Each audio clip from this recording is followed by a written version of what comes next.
Assalamualaikum warahmatullahi wabarakatuh. Bagaimana kabarnya anak-anak semua? Alhamdulillah sehat ya. Baik, kali ini Bapak Guru mau mengabsen sebentar sebelum dimulai pelajaran pada hari ini. Saya absen dulu.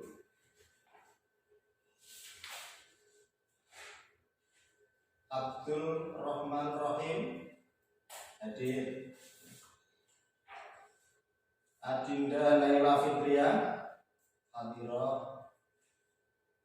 Ahmad Ridwan hadir. Fathiyatul Khairiyah hadirah. Filosofiansa, mana ini anaknya kok tidak ada? Teman kalian di mana nih yang bernama Filo? Sakit, kok nggak ada izinnya? Ya, lain kali kalau kalian ada yang sakit, ya semoga saja tidak, tetap sehat. Kalau kalian ada yang sakit, ketika tidak berangkat sekolah, tolong membuat surat izin ya, sampaikan ke Bapak Guru. Fitri Nur Khalifah hadirah ya. Imam Wahyu Nur Saputra hadir.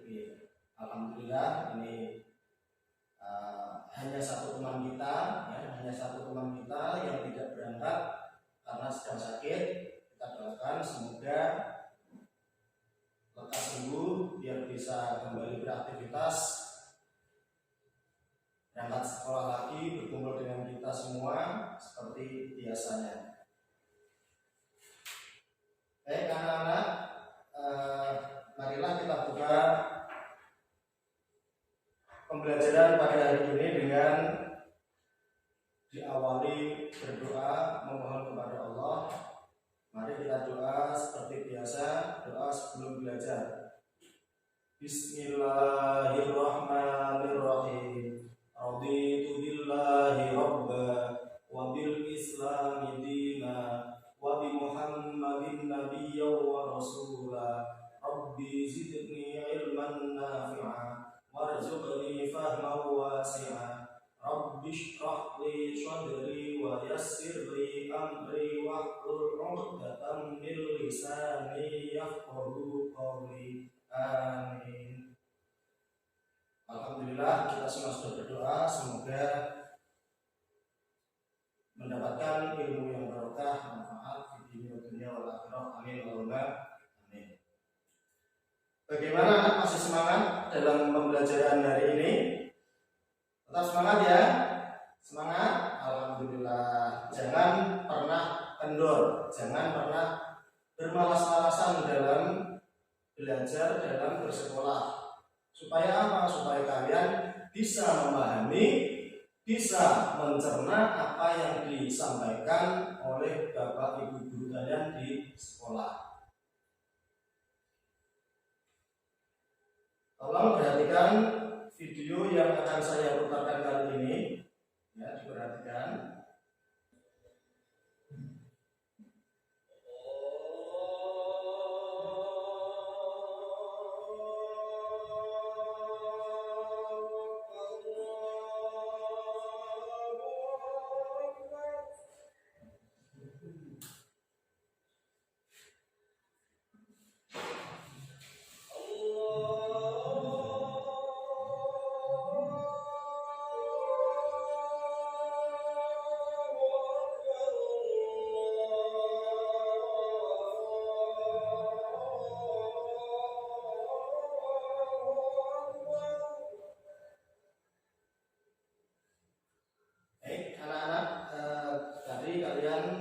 Saya sajikan sebuah video untuk kalian simak.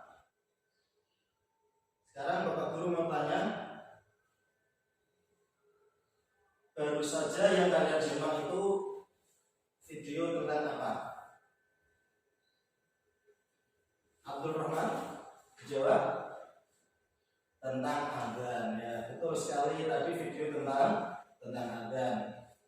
Ada yang lebih spesifik lagi jawabannya, lebih tepat lagi, memanggil orang-orang supaya melaksanakan sholat atau panggilan untuk sholat.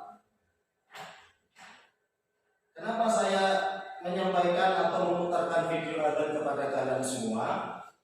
Karena ini ada kaitannya dengan materi pembelajaran kita pada hari ini. Materi pembelajaran kita pada hari ini adalah waktu-waktu sholat 5 waktu. Baik anak-anak, materi kita pada hari ini yaitu waktu-waktu sholat 5 waktu. Sebagaimana firman Allah Subhanahu wa taala dalam surat An-Nisa yang berbunyi A'udzubillahi minasyaitonir rajim. Bismillahirrahmanirrahim. Inna sholata kanat 'alal mu'minina kitaban mawquta. Surat An-Nisa ayat 102. Ini.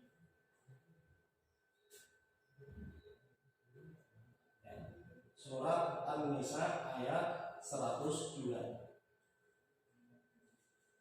Yang artinya bahwasannya sholat itu adalah fardu, yang mana waktunya telah ditentukan untuk semua orang yang beriman. Kalian semua beriman ya? Beriman, alhamdulillah. Ya, jangan sampai tidak beriman. Ya, kita sebagai umat Islam harus beriman atau percaya kepada Allah dan seterusnya. Sebelum kita mulai materi kali ini, akan saya sampaikan kepada anak-anak semua tujuan pembelajaran pada kali ini, pada waktu ini. Ya. Tujuan pembelajaran kita pada hari ini, yang pertama, ini tujuan pembelajaran dalam materi waktu-waktu sholat 5 waktu. Yang pertama, siswa mengetahui waktu-waktu sholat. Sebagai orang Islam, kita berkewajiban sholat dan harus mengetahui waktu-waktu sholat tersebut. Tujuan yang kedua, supaya siswa mengetahui waktu-waktu yang diharamkan melaksanakan sholat. Siswa mengetahui waktu-waktu yang diharamkan melaksanakan sholat. Jadi ada waktu yang haram juga untuk melaksanakan sholat di dalam waktu tersebut. Tujuan yang ketiga, siswa mampu mengidentifikasi waktu sholat dengan benar. Bisa mengidentifikasi. Kalau bahasa Jawanya ini timing. Oh, ini sudah saatnya masuk waktu sholat zuhur. Ini sudah saatnya masuk waktu sholat asar. Ini termasuk mengidentifikasi waktu sholat.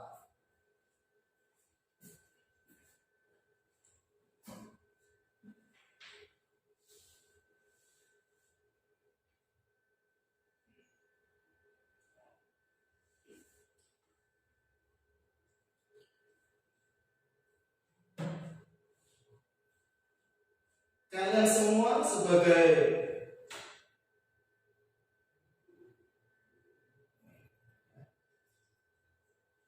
harapan saya menyampaikan materi pelajaran seperti ini, materi pelajaran sholat 5 waktu, waktu-waktu sholat 5 waktu, dengan harapan siswa-siswi semua mempunyai kompetensi, mempunyai kemampuan untuk mengutarakan, untuk menyebutkan tentang waktu-waktu sholat. Baik, kita mulai pada materi hari ini. Yang pertama, waktu yang harus kita ketahui, kapan waktunya sholat zuhur. Kapan atau waktunya sholat zuhur kapan? Kita semua harus tahu anak-anak ya. Jangan sampai tidak tahu, masa jam 11 sudah melaksanakan sholat zuhur. Ini kan nggak pas. Sholat zuhur dilaksanakan pukul 3:30, ya ini nggak pas. Jadi kita harus tahu waktu sholat zuhur itu dimulai setelah condongnya matahari ke barat dari pertengahan langit atau atau di atas kepala kita. Ini waktu sholat zuhur dimulai. Ketika matahari berada di atas kepala kita, ya bukan berada di atas kepala kita persis, tapi ya posisinya searah dengan kepala kita.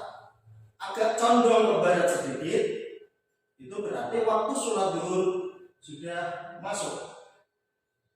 Terus berakhirnya kapan? Berakhirnya waktu sholat zuhur yaitu ketika bayang-bayang suatu benda atau bayangan suatu benda telah sama panjangnya dengan benda tersebut. Ada benda yang berdiri tegak, kemudian bayangannya itu panjangnya sama dengan benda yang berdiri tersebut. Ini contohnya, gambarannya seperti ini. Nah, ya, ini matahari. Ini apa? Ini adalah arah mata angin. Timur, tenggara, selatan, barat daya, barat, barat laut, utara, timur laut. Nah, ini arah barat. Nah, ini matahari berjalan ke barat. Ya, tolong Mas Abdul jangan bicara sendiri, ya, jangan guyon. Diperhatikan dengan seksama. Nanti di akhir pelajaran ini akan saya tanyakan kepada kalian semua. Ini matahari berada di atas kepala kita, condong ke barat, berjalannya ke arah ke barat. Nah, tadi saya terangkan bahwasanya waktu sholat zuhur habis itu bayangan benda. Nah, ini bendanya. Ini saya umpamakan tongkat sepanjang 1 meter. Ya, tongkatnya sepanjang 1 meter, berdiri tegak. Ya, kita tancapkan ke tanah lah, berdiri tegak. Terus yang ini adalah bayangan dari benda ini. Bayangan ini panjangnya sama dengan benda ini, sama-sama 1 meter. Nah, saat itulah waktu sholat zuhur habis. Bersamaan dengan habisnya waktu sholat zuhur, masuklah waktu sholat asar. Tidak usah menunggu lama-lama, tunggu sekian menit, tunggu sekian jam, enggak. Begitu waktu sholat zuhur habis, langsung otomatis masuk waktu sholat asar. Secara otomatis. Nah, berakhirnya sholat asar kapan? Berakhirnya waktu sholat asar adalah terbenamnya matahari. Kalau di dalam kitab fikih, di situ masih ada tambahan terbenamnya matahari dengan sempurna. Ketika matahari sudah terbenam dengan sempurna, hilang dari pandangan mata kita, saat itulah waktu sholat asar habis. Bersamaan dengan waktu sholat asar habis, masuklah waktu sholat maghrib. Ya, waktunya sholat maghrib kapan? Dimulai dari habisnya waktu sholat asar atau terbenamnya matahari. Ini waktu sholat maghrib masuk sama dengan tadi. Begitu waktu sholat asar habis, secara otomatis langsung masuk kepada waktu sholat maghrib. Berakhirnya kapan waktu sholat maghrib? Berakhirnya adalah ketika hilangnya syafaq. Syafaq itu mega. Hilangnya syafaq merah atau mega merah, dalam bahasa lainnya cahaya merah di ufuk barat. Itu namanya dalam bahasa kitabnya itu adalah syafaq ahmar, mega merah. Nah, ketika syafaq ahmar itu habis atau hilang, maka habislah waktu sholat maghrib. Bersamaan dengan itu, secara otomatis masuklah waktu sholat isya.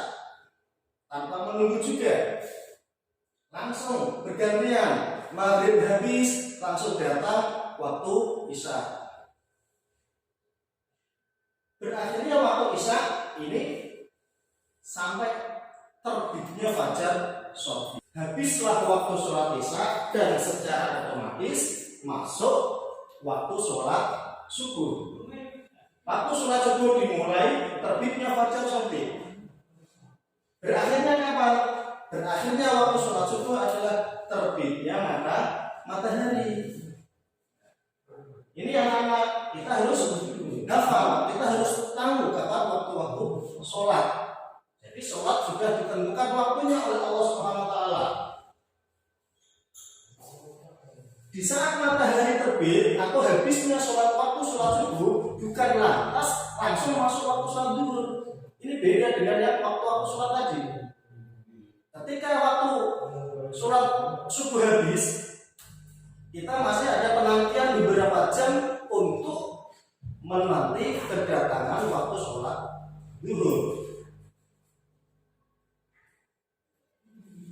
Selain waktu-waktu yang harus kita ketahui, waktu-waktu sholat yang harus kita ketahui, kita juga harus mengetahui waktu-waktu diharamkannya melaksanakan sholat. Waktu-waktu diharamkan sholat, ini haram, nggak boleh. Yang pertama adalah waktu ba'dal asri, setelahnya sholat asar. Ini nggak boleh sholat, haram hukumnya. Yang kedua, ba'das subhi, setelah sholat subuh. Ini juga haram kita mengerjakan sholat. Diingat ya, dua waktu sholat ini, ya, Mbak Dinda, tolong ini ya diperhatikan. Dua waktu ini kalian ingat-ingat, waktu ba'dal asri sama ba'das subhi, setelah asar dan setelah subuh itu diharamkan sholat.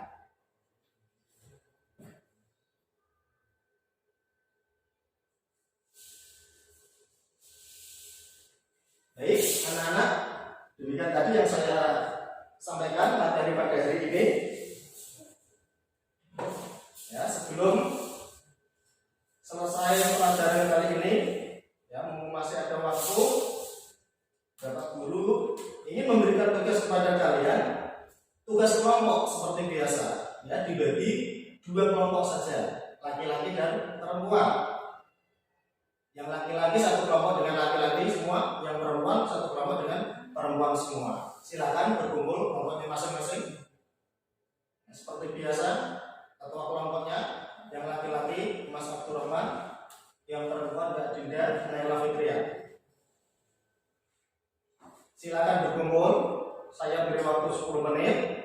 Ini tujuannya, tugasnya adalah silahkan kalian cari masing-masing kelompok satu pertanyaan tentang materi yang sudah saya sampaikan tadi. Ya, tolong dicari kelompoknya ya, mencari satu pertanyaan tentang materi yang sudah saya sampaikan tadi.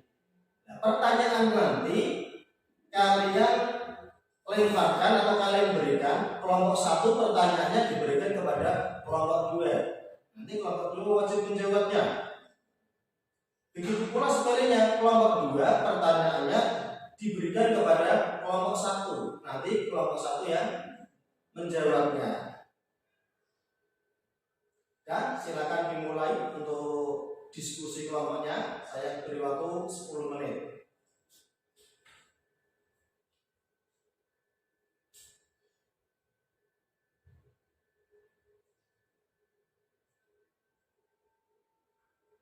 Sudah cukup ya, 10 menit anak-anak. Silakan diutarakan permasalahan atau pertanyaan yang saya tugaskan tadi untuk menjadi satu pertanyaan. Dari kelompok satu, Mas Abdurrahman, tolong sampaikan pertanyaan dari kelompok kalian kepada kelompok dua. Ya, kelompok dua, saya ulangi pertanyaan dari Mas Abdurrahman. Kenapa waktu sholat harus ditentukan? Ya, ini pertanyaan dari kelompok satu. Kenapa waktu sholat harus ditentukan? Silakan dijawab kelompok dua. Mbak Adinda Naila Fitria, tolong diwakili untuk menjawab ya.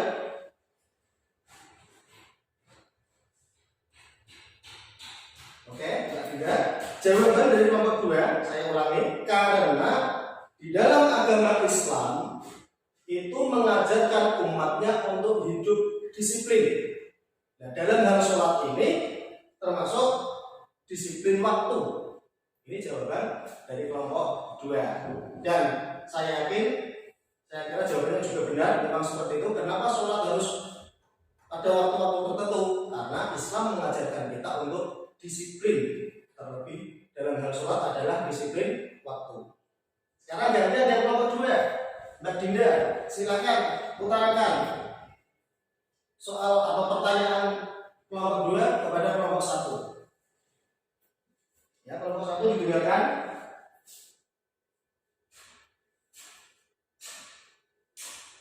Oke, dari kelompok 2 yang disampaikan Mbak Dinda, pertanyaan yang disampaikan kepada kelompok 1 adalah kenapa ada waktu diharamkan sholat. Bagus sekali pertanyaannya ini.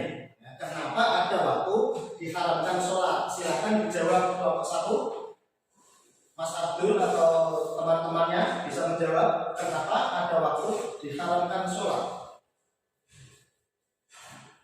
Ya, agak keras sedikit. Oh ya, oke. Benar jawabannya. Karena pada saat matahari terbit dan matahari tenggelam, saat itulah kaum Majusi. Kaum Majusi itu orang yang menyembah matahari. Saat itulah kaum Majusi sedang beribadah menyembah matahari. Maka dari itu kita sebagai umat Islam diharamkan sholat karena dikhawatirkan dikira pada saat kita sholat itu dikira, itu zaman dulu, zaman Kanjeng Nabi, dikira kita ikut-ikutan menyembah matahari. Ya, kembali ke tempat dulu masing-masing anak-anak semua. Jadi materi pada hari ini saya kira sudah cukup. Sebelum saya tutup, saya ingin dari kalian bisa menyimpulkan hasil apa yang sudah saya ajarkan hari ini, yaitu tentang materi waktu-waktu sholat 5 waktu. Siapa yang ingin menyimpulkannya? Monggo, Mbak Fathia. Oke, silakan disimpulkan Mbak Fathia dari hasil pembelajaran kali ini. Waktunya sholat zuhur dimulai dari condongnya matahari, dimulai dari condongnya matahari di atas kepala kita atau di tengah langit, condong sedikit sampai panjangnya bayangan suatu benda yang berdiri tegak sama dengan benda tersebut. Betul, Mbak Fathia. Kemudian untuk Mbak Dinda, tolong kesimpulan materi tadi mengenai sholat isya. Waktunya kapan? Dimulai dari hilangnya syafaq atau mega merah sampai terbitnya fajar shodiq. Bagus, alhamdulillah. Ternyata kalian bisa memahami dan bisa mencerna dengan baik apa yang sudah saya sampaikan dalam materi kali ini. Untuk pertemuan yang akan datang, ya, Bapak Guru mau memberikan tugas kepada kalian. Ini tugas yang sesuai dengan realita atau kenyataan kalian di rumah. Nanti akan saya bagikan kertas tugas tersebut. Sampean saya beri tugas, di situ perintahnya siswa yang mengikuti sholat berjamaah, di situ ada jawaban ikut jamaah atau tidak, ya atau tidak. Itu selama 1 hari saja, selama 5 waktu. Silakan nanti kalau kalian memang benar-benar ikut berjamaah, ya silakan dicetak iya. Sholat subuh jamaah, ya. Zuhur jamaah, ya. Asar jamaah, ya. Maghrib, isya jamaah, ya. Setelah itu mintakan tanda tangan kepada imam masjid atau imam mushola terdekat kalian yang kalian ikut berjamaah dengannya. Baik, para siswa-siswi kelas 7 semua, kiranya sudah cukup apa yang saya sampaikan atau pelajaran kita hari ini. Semoga bermanfaat bagi kita semua. manfaat dan barokah fid dini wad dunya wal akhirah. Sebelum saya tutup, marilah kita baca hamdalah bersama. Alhamdulillahirabbil alamin. Ihdinas siratal mustaqim. Wassalamualaikum warahmatullahi wabarakatuh.